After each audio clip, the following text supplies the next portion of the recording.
بسم اللہ الرحمن الرحیم۔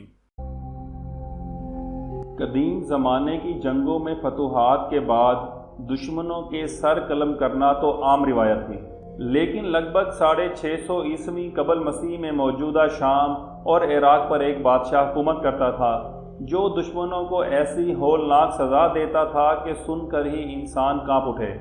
اس بادشاہ کا نام اشر بنی پال تھا، جس کی سلطنت موجودہ مصر سے ایران تک پھیلی ہوئی تھی۔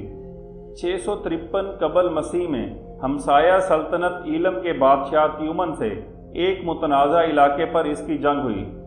جنگ میں اشر بنی پال کو فتح حاصل ہوئی اور تیومن، اس کے بھائی اور سپہ سالار وغیرہ کو گرفتار کر لیا گیا۔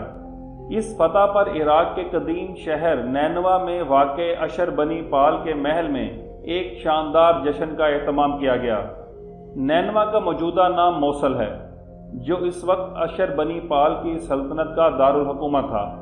اشر بنی پال نے پہلے تو تیومن کو گھوڑوں کی جگہ اپنی بگھی میں جوت دیا اور وہ پورے نینوا میں اس کی بگھی کو کھینچتا رہا اور لوگ یہ نظارہ دیکھتے رہے۔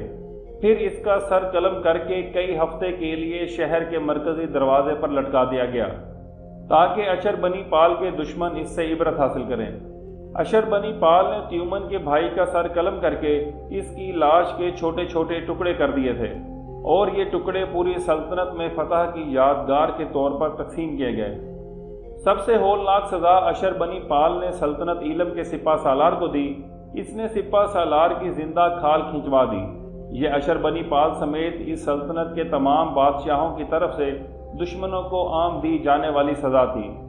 وہ اپنے دشمنوں کی زندہ کھال کھنچواتے اور یا تو انہیں سوروں کے آگے ڈال دیتے اور وہ انہیں اپنی خوراک بنا لیتے، یا پھر انہیں کتوں کے ساتھ رہنے پر مجبور کر دیا جاتا۔ اشر بنی پال اس سلطنت کا آخری بادشاہ تھا جو کہ صدیوں سے قائم تھی۔ اشر بنی پال کی موت 627 عیسوی قبل مسیح میں ہوئی اور اس کی موت کے ساتھ ہی اس سلطنت کا شرازہ بکھر گیا۔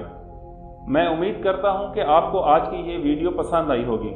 اس طرح کی مزید حیرت انگیز معلوماتی ویڈیوز کے لیے ہمارے چینل کو سبسکرائب کر لیجئے اور بیل آئیکن کو دبانا نہ بھولیے گا تاکہ یوٹیوب کی اتنی بڑی دنیا میں ہماری ویڈیوز آپ تک آسانی سے پہنچ سکیں۔ ابھی تک کے لیے اتنا ہی، اگلی ویڈیو تک کے لیے اللہ حافظ۔